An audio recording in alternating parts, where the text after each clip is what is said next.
مشائخ نے گفتگو کی، بہت اچھا سب کچھ ہو گیا ہے۔ چونکہ قرآن مجید کا عنوان میرے بھی ذمہ لگایا گیا تو ماشاءاللہ شیخ محترم نے بہت جامع گفتگو کی اس حوالے سے۔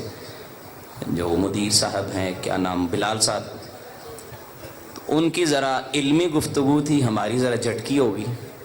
مواد ہمارا بھی وہی ہے لیکن ہم ذرا اپنے انداز میں کوئی جھٹکا سا۔ تو مختصر سی چند باتیں ہیں۔ انسان کی زندگی میں رشتے کی بڑی قدر ہوتی ہے۔ جب انسان کسی کے ساتھ جڑتا ہے، ملتا ہے، وہ بڑی اہمیت رکھتا ہے۔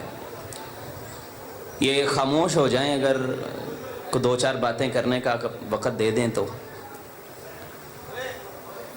رشتہ جو ہے یہ بڑا اہم ہوتا ہے کہ آپ کس کے ساتھ جڑتے ہو، کس کے ساتھ تعلق قائم کرتے ہو۔ نبی صلی اللہ علیہ وسلم نے فرمایا کہ بندہ اپنے دوست کے دین پر ہوتا ہے، اس لیے فَلْيَنظُرْ مَنْ يُخَالِلْ، دیکھا کرو کسے دوست بناتے ہو، جانچ کے، پرکھ کے، سمجھ کے کہ کس کے ساتھ میری یاری ہے، دوستی ہے، کس کے ساتھ میرا اٹھنا بیٹھنا ہے، چلنا پھرنا ہے، کیونکہ صحبت کا اثر ہوتا ہے۔ بچے کو، یعنی جو صحبت ہے ایک بچے پہ اس پر کتنا اثر ہوتا ہے۔ نبی صلی اللہ علیہ وسلم نے فرمایا کل مولود یولد علی الفطرہ، ہر بچہ مسلمان پیدا ہوتا ہے۔ وہ یہودی کے گھر میں پیدا ہو جائے تب بھی وہ مسلمان پیدا ہوتا ہے، وہ کسی ہندو اور عیسائی کے گھر میں پیدا ہو اس کی ولادت کے وقت مسلمان ہوتا ہے، فطرت پہ ہوتا ہے۔ لیکن فَأَبَوَاهُ يُحَوِّدَانِهِ وَيُنَصِّرَانِهِ وَيُنَجِّسَانِهِ، اب جب یہ بچہ بڑا ہوا، اپنے والدین کے ساتھ اس کا تعلق بنا ہے، جڑا ہے، ان کی صحبت کی وجہ سے یہ بچہ کبھی عیسائی بن جاتا ہے، کبھی بے دین بن جاتا ہے، یہودی، ہندو، جو بھی بنتا ہے اپنے والدین کی صحبت کی وجہ سے بنتا ہے۔ کیا پتہ چلتا ہے کہ انسان کو صحبت کا بڑا اثر ہوتا ہے۔ آپ کی صحبت کیا ہے، آپ کس کے ساتھ بیٹھتے ہیں، کس کے ساتھ تعلق قائم کرتے ہیں، یہ بڑا اثر رکھتا ہے۔ تو ایک صحبت جو میں بتانا چاہتا ہوں، ایک رشتہ جس کی میں بات کرنا چاہتا ہوں، وہ رشتہ ایسا ہے کہ اس کے ساتھ اگر آپ جڑ جائیں صحیح معنوں کے اندر، دنیا کے اندر اور دنیا کے بعد جتنے بھی مراحل زندگی کے بعد ہیں، سب جگہ پہ وہ آپ کو عزت دلواتا ہے۔ بندہ کسی کے ساتھ تعلق قائم کرتا ہے، پیسے والا ہو، کچھ تھوڑا بہت پیسہ آ جائے گا، یا کسی کا اچھا اپروچ ہو، کبھی کام آ جائے گا۔ کوئی مسئلہ بن گیا، تھانے میں کوئی مسئلہ نکل آیا تو یہ بندہ ہمارے کام آ سکتا ہے۔ اس لیے بندہ سوچ سمجھ کے دوستیاں بناتا ہے، یاریاں لگاتا ہے۔ تو یہ جو رشتہ ہے یہ بڑا اہم ہے، اور یہ ہے قرآن کے ساتھ رشتہ، قرآن کے ساتھ محبت۔ حدیثیں آپ نے سن لی ہوئی ہیں، لیکن ذرا ان کو تھوڑا سا اس انداز میں اور اس سوچ سے سنیے گا کہ ہمارا قرآن سے رشتہ کتنا کو ہے اور ہمیں اس کے بنانے کی ضرورت کتنی زیادہ ہے۔ زندگی کے کتنے مراحل ہوتے ہیں؟ انسان پیدا ہوتا ہے، اس کے بعد سب سے پہلے زندگی، پھر موت آ گئی قبر میں، اور پھر قیامت کے دن جب اٹھے گا، آخرت ہے۔ یہی 3 مراحل ہیں زندگی کے اندر۔ اس کا رتبہ، اس کا مقام قرآن بلند کرتا ہے۔ اب مجھے یہ بتائیں، میرا سوال ہے، قاری صاحب نماز پڑھانے نہیں آئے ہیں، قاری صاحب لیٹ ہو گئے یا کہیں چلے گئے ہیں، کسی کو مقرر نہیں کر کے گئے، اب نماز پڑھنے سارے لوگ آئے ہوئے ہیں، کوئی 10-15 لوگ ہیں، نماز پڑھنی ہے، کوئی چودھری ہے، کوئی ملک صاحب ہے، کوئی جٹ صاحب ہے، کوئی کسی عہدے والا ہے، کوئی کونسلر ہے، کوئی ایم این ایم پی ہے، کوئی بڑے سے بڑے عہدے پہ ہے، آپ کس کو مصلی پہ کھڑا کریں گے؟ شرعی طور پہ مصلی کا حقدار اس وقت کون ہوگا؟ جی بولے، جس کو قرآن یاد ہے۔ کوئی پیمانہ اور نہیں ہے کہ کس بندے کو مقرر کیا جائے گا، کسی کے خاندان کی وجہ سے کوئی شرف نہیں ہے، اگر شرف ہے تو قرآن کی وجہ سے ہے۔ اللہ کے رسول نے مصلی پہ ایک بچے کو کھڑا کر دیا، حضرت سالم رضی اللہ تعالی عنہ، بخاری کی روایت۔ کتنے سال عمر ہو سکتی بچے کی؟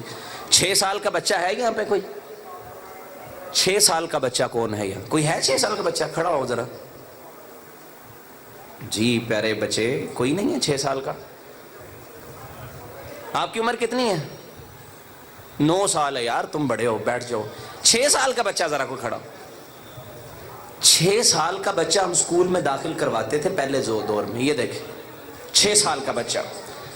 آپ امیجن کریں، ذرا تصور کریں، اور کہ اللہ کے رسول نے اتنے چھوٹے بچے کو مصلی پہ کھڑا کر دیا۔ نبی صلی اللہ علیہ وسلم کے پاس لوگ آتے کہتے جی ہم ایمان لے ہیں، ہم میں سے کسی کو مقرر کر دیں، ہمیں نمازیں پڑھایا کرے۔ اس وقت نیا دور تھا، اللہ کے رسول صلی اللہ علیہ وسلم کے پاس قاری زیادہ نہیں تھے، تو نبی صلی اللہ علیہ وسلم پوچھتے تم میں سے جو قرآن جانتا ہم اسی کو قاری بنا دیتے۔ تو اس قبیلے میں حضرت سالم رضی اللہ عنہ کہتے جی آپ کے صحابہ گزرتے تھے، میں سنا کے قرآن یاد کر لیتا تھا، اور کسی کو قرآن نہیں آتا، اس بچے کو صورتیں یاد ہے، اللہ کے رسول نے مصلی کا امام مقرر کر دیا۔ اتنا چھوٹا امام ہے، ایک عورت گزرتی ہے، کہتی امام نو کپڑے تے پورے پالو، یعنی امام کو اپنے کپڑوں کو بھی صحیح طرح پرواہ نہیں ہے، لیکن اللہ کے رسول نے مصلی کا امام مقرر کر دیا ہے۔ وجہ کیا ہے؟ اس کو قرآن یاد ہے، اس کا قرآن سے رشتہ ہے، قرآن سے تعلق ہے، اس بنا پہ اس کو مصلی کا امام مقرر کر دیا گیا۔ آپ سفر میں جا رہے ہیں، کوئی 10-12 لوگ ہیں، 4 بندے ہیں، 2 بندے ہیں، سفر میں اب نماز کا ٹائم ہو گیا، چلو جی کوئی بندہ امامت کروائے۔ کوئی قبیلے کا وہاں پہ اللہ کے رسول نے یا قرآن نے، شریعت نے کوئی معیار مقرر نہیں کیا، کسی خاندان کا معیار مقرر نہیں کیا، کسی روپے پیسے کا معیار مقرر نہیں کیا، سٹیٹس کا یا کسی عہدے کا معیار مقرر نہیں کیا، کہ مصلی پہ وہ ہوگا جس کے سینے میں قرآن ہوگا، باقی باتیں تو بعد کی ہیں۔ تو ایک بچہ بھی ہے، اللہ اس کو بھی مصلی پہ آگے کر دیتا ہے جب قرآن سے رشتہ جڑ جاتا ہے۔ عمر رضی اللہ تعالی عنہ، آپ نے مکہ کا گورنر بنایا ایک صحابی کو، تو وہ ملاقات ان سے ہوئی تو کہنے لگے کہ بتاؤ وادی کا سربراہ کسے مقرر کر کے آئے ہو؟ تو کہتے جی ابن ابزا کو وادی کا سربراہ مقرر کیا۔ کہا وہ کون ہے؟ غلام ہے۔ کون ہے؟ غلام۔ ایک غلام کو سربراہ بنا دیا۔ تصور کریں ذرا، ہمارے ہاں تو لوگ دیکھتے ہیں، پیسے کو دیکھتے ہیں، ہمارے اس کے خاندان کو، اچھا یہ کہاں سے اس کی نسل چلتی ہے، اس کا ہاتھ کتنا لمبا ہے، پھر اس کو مقرر کیا جائے گا، کسی پوسٹ پہ رکھا جائے گا، اس کو ہم نے امیر بنانا ہے، وزیر اعظم بنانا ہے، کچھ کرنا ہے، تو یہ بندہ، اس کی معیار بلند ہونا چاہیے۔ کسی غلام کو کوئی بندہ وادی پہ سربراہ بنا دے یا کسی علاقے کا کونسلر بنا دے، ہم کہیں گے کمی انہوں تو اسی کونسلر بنا چھڑیا ہے۔ عمر کہتے ہیں تم نے غلام کو مقرر کر دیا؟ کہتے ہیں جی وہ قرآن ان میں سے زیادہ جانتا تھا۔ کس وجہ سے وادی کا سربراہ بنایا ہے؟ بنیاد کیا ہے؟ معیار کیا ہے؟ قرآن ہے۔ عمر رضی اللہ عنہ کہتے ہیں ہاں اللہ کے رسول نے فرمایا تھا ان اللہ یرفع بہذا الکتاب اقواما ویضع بہ آخرین، یہ قرآن ہے جو اس سے رشتہ جوڑتا ہے اللہ بلند کر دیتا ہے، اور جو قرآن سے رشتہ توڑتا ہے اللہ اس کو ذلیل کر دیتا ہے۔ اللہ کے رسول کا سچا ہی فرمان ہے، قرآن کی وجہ سے اللہ لوگوں کو عزت عطا فرماتا ہے۔ غلام بھی ہے لیکن قرآن جانتا ہے تو اس کی عزت بڑے بڑوں سے زیادہ ہے۔ میری بات سمجھ آ رہی ہے آپ کو؟ قرآن سے رشتہ جوڑ لیجئے، آپ کی قرآن سے محبت اس قدر ہونی چاہیے۔ قاری صاحب نے حدیث سنائی نا، قرآن آئے گا آپ کے سامنے اور سفارش کرے گا، قرآن پہچان کرے گا بندے کی۔ اور کس کی پہچان ہوگی؟ جو قرآن پڑھتا ہوگا۔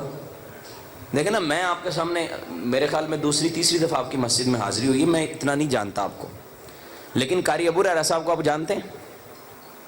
ایسے ہی ہے نا، قاری عبداللہ صاحب ہیں یا دیگر قرائے کرام ہیں، ان کی پہچان زیادہ کیوں ہے؟ روزانہ ٹاکرا ہوتا ہے، روزانہ ملاقات ہوتی ہے۔ ایک بندہ کبھی کبھار آئے اسلام لے کے چلا جائے، ہفتے کو بعد مہینے بعد آئے السلام علیکم جی کیا حال ہے، ٹھیک ہے، پھر چلا جائے۔ وہ بندہ کہتا ہے بھائی اس سے ہم اتنا نہیں جانتے، اس کو کبھی کبھار ملاقات ہوتی ہے، اس کی گارنٹی نہیں دے سکتے ہم۔ ہاں ابو ہریرہ صاحب کے آپ کہیں تو ہم گارنٹی اس وجہ سے دے سکتے ہیں، ہماری مسجد میں روزانہ رہتے ہیں، ہماری آنکھوں کے سامنے رہتے ہیں، ملاقات ہوتی رہتی ہے۔ آپ قرآن کو کبھی رمضان میں جا کے کھولو، پھر پورا سال بند کر کے رکھ دو تو قرآن کیسے پہچان کرے گا؟ روزانہ قرآن پہ نظر پڑے، روزانہ کھولو، اس کی تلاوت ہو، روزانہ اس کے ساتھ تعلق قائم ہو۔ جب قیامت کا دن ہو یہ قرآن کے اللہ یہ مجھے پڑھتا تھا، اس نے مجھ سے بڑا مضبوط تعلق قائم کیا تھا، آج میں سفارش کر کے اس کو جنت دلوانے کے لیے آیا ہوں. اور قرآن کہے گا اللہ اس کو تاج کرامت عطا فرما. اللہ رب العزت سے کہے گا اللہ اس کو لباس پہنا دے, عزت کا لباس پہنایا جائے. کہے گا اللہ زد ہو اور اچھا لباس پہنا, اس کو کرامت کا لباس پہنایا جائے گا. قرآن کہے گا اللہ ارض عنہ, اس بندے سے راضی ہو جا. لباس اچھا پہنا دیا, اس کے بعد ایک اللہ میری آخری ڈیمانڈ یہ ہے کہ تو اس بندے سے راضی ہو جا, کیونکہ اس نے میرے ساتھ بڑی مضبوطی کے ساتھ رشتہ جوڑ رکھا تھا. اللہ اس بندے سے راضی ہو جائیں گے قرآن کی سفارش مانتے ہوئے, جو بندہ قرآن سے رشتہ جوڑ لے. تو ایسے ساتھی سے بندے کو محبت ہونی چاہیے کہ نہیں, جو دنیا میں بھی مقام دلوا دے. قبر والی حدیث بھی آپ نے سن لی قاری صاحب سے, غزوہ احد پہ جب زیادہ صحابہ کو قبر میں دفنانا پڑا تو اللہ کے رسول سے کہا قبلے کی جانب کس کو رکھیں. کہا بس ایک ہی معیار ہے, جو قرآن زیادہ جانتا اس کو پہلے رکھو, جو جتنا کم جانتا اس کو بعد میں رکھتے جاؤ. قبر میں بھی قرآن نے آگے کیا, اور حشر قیامت کے دن اللہ رب العزت نے ایسا مقام دیا ہے, ایسی عزت سے نوازا ہے. تم اللہ فرمائیں گے خاکیوں کی صفوں سے نکلو اور نورانیوں کی صف میں کھڑے ہو جاؤ, فرشتوں کی صف میں کھڑے ہو جاؤ. تمہیں اللہ نے قرآن کی وجہ سے مقام دے دیا ہے. اور پروٹوکول کی انتہا ہے. اللہ اکبر. ریڈ کارپٹ جانتے کسے کہتے ہیں؟ جانتے ہیں ریڈ کارپٹ کیا ہوتا ہے؟ یہ مہمان کے لیے بچھایا جاتا ہے, لیکن کس مہمان کے لیے؟ پریزیڈنٹ کے لیے, پرائم منسٹر کے لیے. عمران خان صاحب پچھلے دنوں کسی جگہ گئے, انہوں نے ریڈ کارپٹ چھوٹا بچھایا, لوگوں نے بڑی تنقید کی. کہتا جی پونا بچھا دیتا ہے, گھروں میں ہوتا ہے نا پونا جو روٹیاں لپیٹنے کے, کہتے جی پونا بچھا دیا. یعنی تنقید کی کہ ریڈ کارپٹ بچھا, چھوٹا کیوں بچھا ہے. آپ نے کبھی دیکھا ہو ٹی وی پہ جہاز سے پرائم منسٹر اترتا ہے تو ایسے لمبا ایک ریڈ کارپٹ بچھا ہوتا ہے, اس کے اوپر چلتا ہے. یہ اس کا پروٹوکول ہے کہ ایک پورے ملک کی باغ دوڑ جس انسان کے ہاتھ میں ہے, اس کے پروٹوکول کی سب سے انتہا یہ ہے کہ لمبا سا اس کے قدموں کے نیچے, کیونکہ قدموں کے نیچے جو چیز ہو وہ حقیر ہو جاتی, قدموں کے نیچے. تو یہ انتہا ہے کہ قدموں کے نیچے بھی کارپٹ ہے اور وہ بھی ریڈ ہے. لیکن قرآن پڑھنے والے کے قدموں کے نیچے کیا ہوتا ہے؟ اللہ اکبر. اس سے زیادہ پروٹوکول کوئی نہیں ہو سکتا کہ دنیا میں ایک ملک کو سنبھالنے والے کو جو مقام دیا جاتا ہے, اللہ نے ایک چھوٹے سے بچے کو بھی وہ مقام دے دیا. اگر یہ قرآن پڑھتا ہے تو اللہ کے نورانی ملائکہ اس کے قدموں کے نیچے بھی پر بچھانے کے لیے تیار ہو جاتے ہیں. اللہ اکبر. قرآن پڑھنے والے کی شان کو تو, قرآن کی شان کتنی ہے اور قرآن پڑھنے والے کی شان کتنی ہے, جب یہ آپ کو سمجھ آئے تو قرآن سے رشتہ پھر جڑنا چاہیے کہ نہیں جڑنا چاہیے. حافظ قرآن, یہ حفظ والے بچے بیٹھے ہوئے یہاں پہ, آپ میں سے کوئی بچہ ایسا ہے جو ایک جملے میں اپنے بیان کرے کہ ہماری فضیلت کیا ہے؟ کوئی ہے بچہ ایسا؟ ان کو قرآن کی فضیلت بھی پتہ ہونی چاہیے. جی میرے بیٹوں کی طرح, بھائیوں کی طرح جو حفظ کرنے والے بچے ہیں, ایک جملے میں اپنا مقام کو بیان کر سکتا ہے؟ جی کوئی حدیث؟ ہاں جی ہاں جی حافظ. کوئی اور؟ اللہ اکبر. قرآن پڑھنے والے کی فضیلت میں ایک جملہ, نبی صلی اللہ علیہ وسلم نے فرمایا خیرکم من تعلم القرآن وعلم. آپ صرف اتنا کہہ دیں میں دنیا کا بہترین انسان ہوں, مجھ سے بہتر انسان ہے ہی کوئی نہیں, کیونکہ میں قرآن پڑھنے والا ہوں. رب کے رسول نے کہا جو قرآن پڑھنے والا ہے اس سے بہتر اللہ نے کوئی پیدا ہی نہیں کیا. قرآن پڑھنے والا سب سے اچھا انسان ہے. اور عبد الرحمن السلمی رحمت اللہ علیہ فرماتے ہیں فذالک الذی, یہ بات ہے اقعدنی مقعدی ھذا, 72 سال ہو گئے ہیں میں مسند تدریس پہ قرآن کی تعلیم دے رہا ہوں. کس وجہ سے؟ کہ قرآن پڑھانے والے سے بہتر کوئی بندہ اللہ نے پیدا ہی نہیں کیا. 72 سال, کتنے 70 اور 2 72 سال ہو گئے قرآن کی تعلیم دے رہا ہوں. کیوں؟ کیونکہ قرآن پڑھنے والا سب سے اچھا ہوتا ہے. ہم یہ سن لیں اور پھر بھی قرآن کے ساتھ ہمارا رشتہ قائم نہ ہو. تو میرے بھائیوں قرآن سے محبت کیجئے. آپ کے اسکیجول میں قرآن شامل ہے؟ میں صبح اٹھتا ہوں، میری روٹین کیا ہے؟ میں نے یہ کام کرنا ہے، میں نے یہ کرنا ہے، میں نے فیکٹری میں جانا ہے، میں نے اپنی ملازمت کرنی ہے، کاروبار کرنا ہے، پورا ٹائم ٹیبل بنا ہوا ہے، پورا اسکیجول آپ کا سیٹ ہے. کیا اس میں قرآن کسی کونے کھدرے میں لکھا ہوا ہے میں نے اس وقت قرآن پڑھنا ہے؟ قرآن شامل ہے آپ کے ٹائم ٹیبل میں؟ اگر شامل ہے تو راضی ہو جائیں، خوش ہو جائیں. آپ بڑے خوش بخت انسان ہو.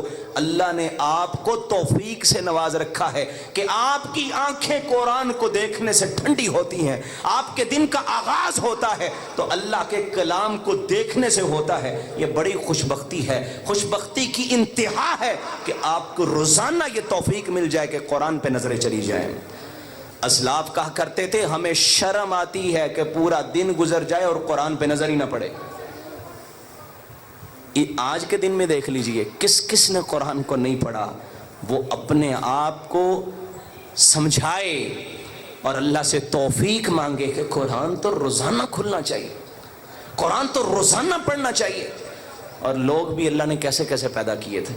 اکرمہ رضی اللہ تعالیٰ عنہ قرآن سے اتنی محبت پڑھتے رہتے، قرآن پڑھتے رہتے اور سینے پہ رکھ لیتے قرآن کو، چہرے پہ رکھ کے جذبات میں آ کے کہتے ہاذا کتاب ربی، یہ میرے رب کی کتاب ہے، ہاذا کلام ربی، یہ میرے رب کا کلام ہے. اور آنکھوں سے آنسو جاری ہو جاتے اللہ کی دہشت کی وجہ سے، خوف کی وجہ سے کہ اللہ تو نے اتنا بڑا کلام ہمیں پڑھنے کی توفیق عطا فرما دی. اتنا بڑا کلام ہے، اگر پہاڑوں پہ نازل ہو جاتا وہ ریزہ ریزہ ہو جاتے. اللہ تو نے توفیق دی، ہم تیرے کلام کو پڑھنے والے ہیں. چہرے پہ رکھ کے کہتے یہ اللہ کا کلام ہے اور رونا شروع کر دیتے. اسید بن حضیر رضی اللہ تعالیٰ عنہ قرآن سن کے مسلمان ہوئے اور اتنے شیدائی بنے قرآن کے کہ قرآن ہی پڑھتے رہتے، قرآن پڑھتے رہتے. ایک جگہ کہیں کسی غزوے میں تھے، نبی صلی اللہ علیہ وسلم نے فرمایا رات کو ڈیوٹی کون دے گا؟ اسید کھڑے ہوئے اور ساتھ عمار، دونوں نے ڈیوٹی دینی، آدھی رات ایک دے گا، آدھی رات ایک دے گا. کہا اچھا بتاؤ تم کون سی رات؟ کہا جی میں آخری پہر میں، یعنی آخری میں دوں گا، پہلا تم ڈیوٹی دو، پہلا حصہ. اسید رضی اللہ عنہ قرآن سے محبت دیکھیں کتنی ہے. ہمارا تو یہ حال ہے، ہم جہاں خالی بیٹھے ہو موبائل کھولتے ہیں، ہمارے پاس فرصت ہو تو ہم کہتے ہیں واٹس ایپ کو دیکھ لیا جائے، تھوڑی دیر اپنے ٹویٹر اکاؤنٹ کو دیکھ لے، فیس بک کو دیکھ لے، کسی کا میسج تو نہیں آیا، کسی کی مس کال تو نہیں آئی. ہم فرصت میں ہوں، کوئی کھیل کھیلنے کی سوچتی ہے، کسی سے بات کرنے کی سوچتی ہے، کوئی چیٹنگ کرنے کی سوچتی ہے. اسید نے کہا رات گزارنی ہے، چلو رب کے کلام کے ساتھ محبت کرتے ہیں. سورہ کہف کی تلاوت شروع کی، نماز پڑھنی شروع کی، قرآن پڑھتے جا رہے ہیں. دشمن درے پہ موجود تھا اور دھاک لگا کے بیٹھا ہوا تھا. انہوں نے دیکھا ایک بندہ پہرا دے رہا ہے، تیر لگا حضرت اسید کے یوں پیوست ہو جاتا ہے، تیر نکال کے پھینکا، قرآن کی تلاوت پھر جاری ہے. اللہ اکبر. یہ ہے محبت قرآن کے ساتھ. یہ رشتے کی میں بات کرنا چاہتا ہوں، ایسا رشتہ جوڑیے قرآن کے ساتھ. پھر تیر لگتا ہے اور جب زخموں سے چور ہو گئے اپنے ساتھی کو اٹھایا. کہا اللہ کے رسول کی ذمہ داری والی جو بات مجھے یاد نہ ہوتی تو میری جان بھی چلی جاتی، میں قرآن کی تلاوت کو کبھی منقطع نہ کرتا. اتنی محبت قرآن سے. حسن بن صالح رحمت اللہ علیہ، ان کے بھائی ہیں علی بن صالح اور ایک ماں ہے، 3 لوگ ہیں گھر میں. میرے بھائیوں ذرا تصور کریں یار، سوچیں ہمارا قرآن سے کتنا رشتہ ہے. ہم نے قرآن کو کس انداز میں اسے محبت کی ہے. ہم نے قرآن کو بس سجانے کے لیے رکھ دیا، یا کبھی کبھار ضرورت پڑی تو پڑھ لیا، یا رمضان آیا تو پڑھ لیا. روزانہ قرآن پڑھا جائے، راتوں کو اٹھ کے قرآن پڑھو، دن کے وقت قرآن پڑھو. قرآن اتنا پڑھتے، 2 بھائی ہیں ایک ماں ہے. کتنے پارے ہوتے ہیں قرآن کے؟ 30 پارے. 10 تقسیم کریں تو کتنے لوگوں پہ تقسیم ہوتے ہیں؟ 3 پہ. 10 پارے یہ پڑھتے ہیں خود حسن بن صالح، پھر سو جاتے ہیں، اپنے دوسرے بھائی کو جگاتے ہیں. 10 پارے وہ پڑھتا ہے، پھر وہ سو جاتا ہے، ماں کو جگاتے ہیں. پوری رات گھر میں قرآن پڑھا جاتا ہے اور پورا قرآن ہر رات پڑھا جاتا ہے. والدہ فوت ہو جاتی ہیں. یہ کیسا شور ہے. والدہ فوت ہو گئیں، دونوں بھائیوں نے 15 پارے تقسیم کر لیے. اللہ اکبر اللہ اکبر. ایک بھائی فوت ہو جاتا ہے، حسن بن صالح اکیلے رہ گئے، ساری رات میں ایک قرآن اکیلے مکمل کرتے ہیں. ان کے پاس ایک لونڈی ہے، کسی کو بیچ دی. وہ لونڈی کسی کا گھر گئی تو رات کے وقت اٹھی اور اپنے وہ جو مالک تھے نا ان کو اٹھا کے کہتی اٹھو نماز پڑھو قرآن پڑھو. وہ ہڑبڑا کے اٹھے کہ شاید فجر کا ٹائم ہو گیا. تو کہنے لگے کہ فجر کا ٹائم ہو گیا، کیونکہ ملازمہ آئی نا گھر میں تو اس نے اٹھا دیا سارے گھر والوں کو، اٹھو نماز پڑھو قرآن پڑھو. وہ کہتے ہیں فجر کا ٹائم ہو گیا. کہا نہیں، تم صرف فرضی نماز ہی پڑھتے ہو، نفل نہیں پڑھتے، قرآن نہیں پڑھتے رات کو. یعنی اس زمانے میں لوگ راتوں کو قرآن پڑھا کرتے تھے. تو وہ واپس آئی حسن رحمت اللہ علیہ کے پاس، کہتی آپ نے مجھے بے دین لوگوں کو بیچ دیا ہے، مجھے واپس لے لیں. نہیں، جو لوگ قرآن نہیں پڑھتے ان کی نظر میں وہ بے دین لوگ ہیں جو قرآن سے رشتہ نہیں جوڑتے. تو میرے بھائیوں، قرآن سے ایسی محبت کیجئے. فضیل بن عیاض چوری کرنے کے لیے نکلا تھا نا رات کو، تو کیا ہوا تھا، کیسے دل بدلا تھا؟ الم یأن للذین آمنوا ان تخشع قلوبہم لذکر اللہ. چھت پہ کھڑا ہے، چوری کرنی ہے، نقب لگانی ہے، ڈاکہ ڈالنا ہے، لیکن اس گھر میں سے کسی کے قرآن پڑھنے کی آواز آئی اور سیدھی جا کے دل پہ دستک ہوئی. یہ بندہ جو چور اور ڈاکو تھا یہ بیت اللہ کا مجاور بن جاتا ہے، یہ بڑے بڑے اولیاء کا استاد بن جاتا ہے. کیوں؟ رات کو گھر میں قرآن پڑھا جا رہا ہے. آپ کے گھر میں کس وقت قرآن پڑھا جائے؟ بوڑھی ماں ہے، کبھی اس نے کھول لیا، بوڑھا باپ اس نے کھول لیا. جوانوں کو تو فرصت ہی نہیں ہے قرآن کھولنے کی. ہمارے تو حالات ہی ایسے ہیں، ہمارے پاس 100 بہانہ ہوتا ہے، جی پڑھا نہیں جاتا، مشکل ہو جاتا ہے، کیسے پڑھیں، زبان موٹی ہو گئی ہے. ہمارے محترم شیخ یہ حدیث سنا کے گئے ہیں کہ اگر وَهُوَ عَلَيْهِ شَاقٌ، حدیث کے الفاظ ہیں وَيَتَتَعْتَعُ، اگر بندہ اٹکتا ہے، مشقت ہوتی ہے، لہو اجران، اللہ اس کو 2 اجر عطا فرما دیتا ہے. ایک پڑھنے کا، اس کی مشقت کا اجر بھی ہے، اس کے اٹکنے کا اجر بھی ہے. تو قرآن سے تعلق بنائیں. اگر آپ کی عمر زیادہ ہو گئی تو پھر بھی قرآن پڑھیں، اگر تھوڑی عمر ہے اپنے بچے کو بھی قرآن پڑھائیں. امام ابو حنیفہ رحمۃ اللہ علیہ کے شاگرد ہیں امام زفر. ان کے شاگرد جو مشہور ہوئے ان میں امام ابو یوسف، امام محمد اور امام زفر ہیں. امام زفر رحمۃ اللہ علیہ زندگی کے آخری ایام تھے تو دل میں آیا کہ قرآن یاد کر لوں. سننے والی بات ہے. کہتے چلو قرآن حفظ کرتے ہیں. عمر کتنی ہے؟ 70 سال. کتنی؟ 70 سال عمر ہے اور دل میں یہ ہے کہ میں قرآن یاد کر لوں. قرآن شروع کیا، 2 سال میں قرآن حفظ کر لیا. کتنے ہو گئے ٹوٹل؟ کتنے ہو گئے؟ میں ذرا نا آپ کی توجہ چاہتا ہوں، بس بات میں ختم کرنے لگا ہوں، لمبا ٹائم نہیں ہمارا، ختم ہونے والی ہے. کتنے سال ہو گئے ٹوٹل؟ 72 سال کی عمر میں فوت ہو گئے. کسی نے خواب میں دیکھا، کہا بتاؤ کیا بنا؟ پتہ کیا کہا؟ لولا السنتان الاخیرتان لہلک زفر. کہتے اگر میری زندگی کے آخری 2 سال نہ ہوتے لہلک زفر، زفر تو ہلاک ہو گیا تھا.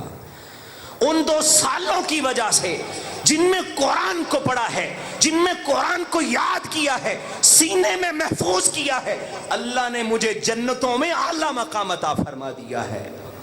تو قرآن کو کسی بھی عمر کی قید نہیں ہے. میں کس عمر میں جا کے قرآن پڑھوں، قرآن کی کوئی قید نہیں. جب آپ کو اللہ نے توفیق سے نواز دیا ہے، جب سمجھ آ گئی ہے، ہاں قرآن سے رشتہ ہونا چاہیے، قرآن اللہ کی کلام ہے، اس کے ساتھ رشتہ مضبوط ہونا چاہیے، اسی وقت قرآن پڑھنا شروع کر دے، قرآن سے محبت شروع کر دے.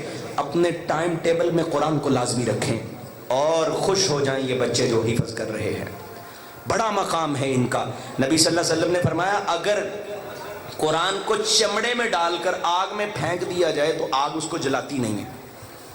ایسے ہے؟ جلائے گی؟ کیا مطلب ہے اس کا؟ کیا مطلب ہے؟ چمڑے کے اندر قرآن کو لپیٹے، اس کو آگ میں پھینک دے، آگ اس کو جلاتی نہیں ہے. کیا معنی ہے اس کا؟ ہیں؟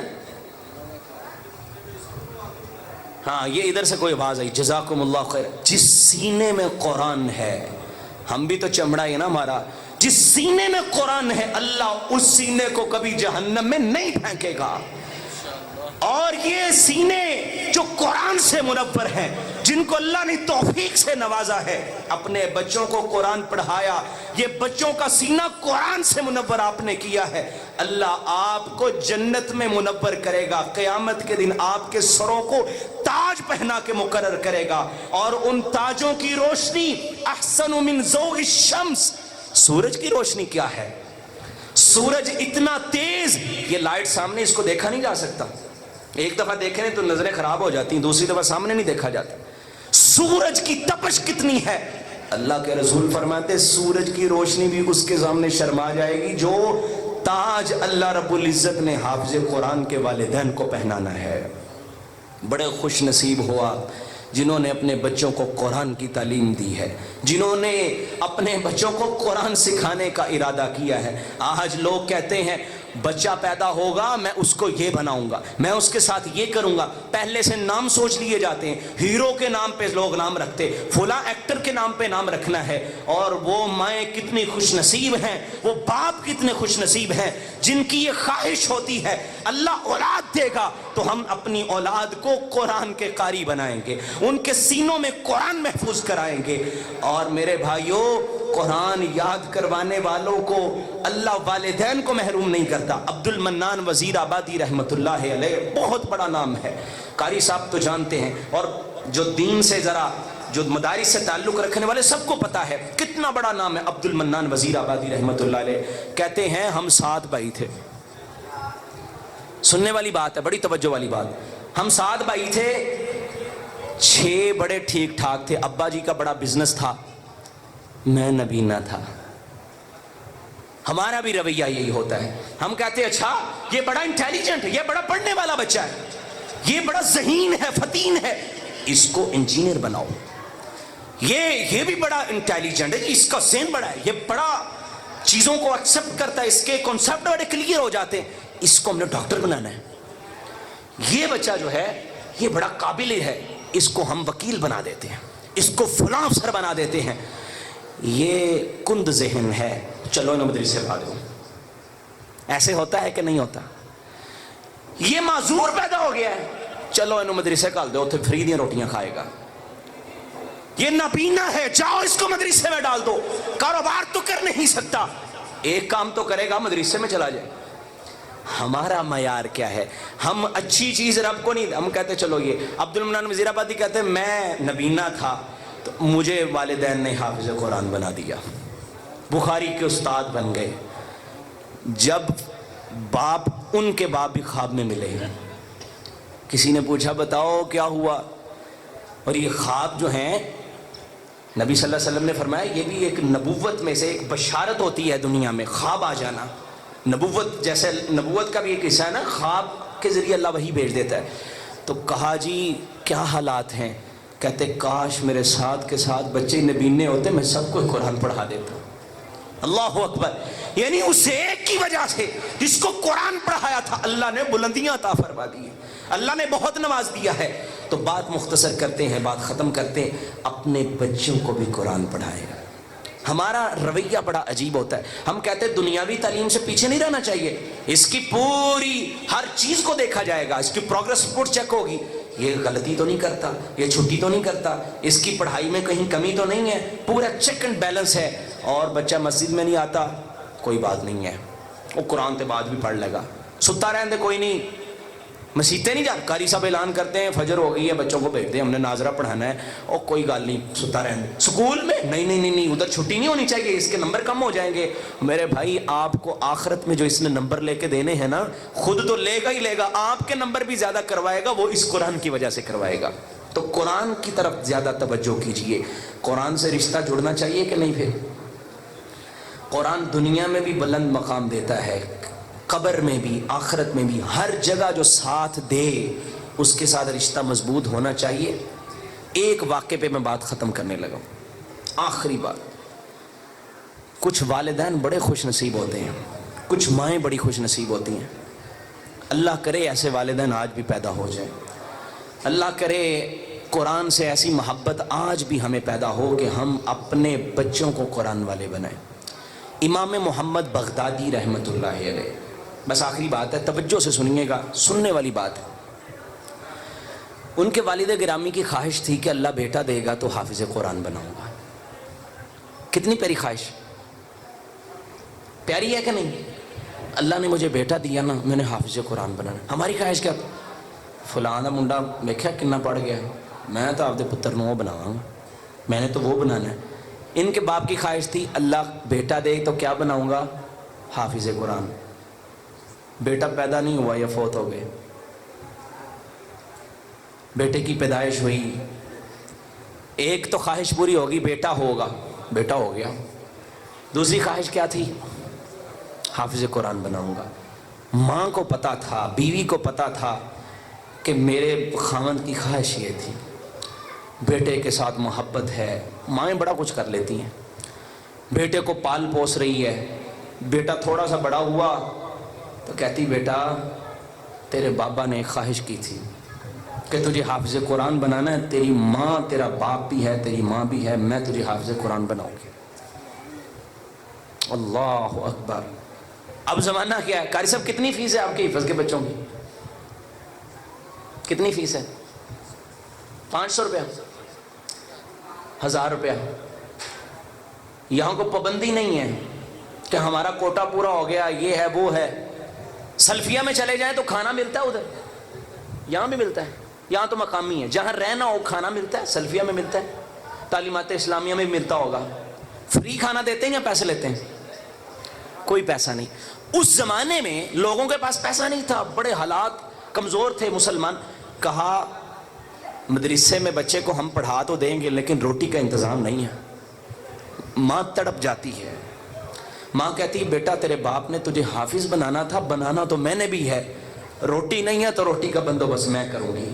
بغداد میں مدرسہ ہے، تم وہاں پڑھنے کے لیے جاؤ گے، روٹی میں یہاں سے بھیجوں گی. ماں کسی کے گھر میں جا کے برتن دھوتی ہے، کسی کے گھر میں جا کے کپڑے دھوتی ہے. لوگوں کے کام کر کر کے ماں نے روٹیاں پکاتی ہے، اس کو سکھا کے توڑے میں ڈال دیتی ہے. بس بات ختم ہونے لگی ہے. آخری بات، توڑا بھرا بچے کے سر پہ رکھا، کہتی جا بیٹا پڑھ جا کے، یہ روٹیاں تیری ماں نے تیرے کھانے کا بندوبست کر کے بھیجا ہے. اللہ اکبر. ایسی نوبت اب نہیں ہے کہ آپ کے والدین کے سوکھی روٹی کا کھا کے گزارا کرو. ان بچوں کو تو بڑا کچھ مل جاتا ہے. ماں نے روٹیاں پکا کے سکھا کے توڑے میں بھر کے بچے کو دی، جا پڑھنے جا. جب بیٹا جانے لگا ماں کی آنکھوں میں آنسو آ گئے.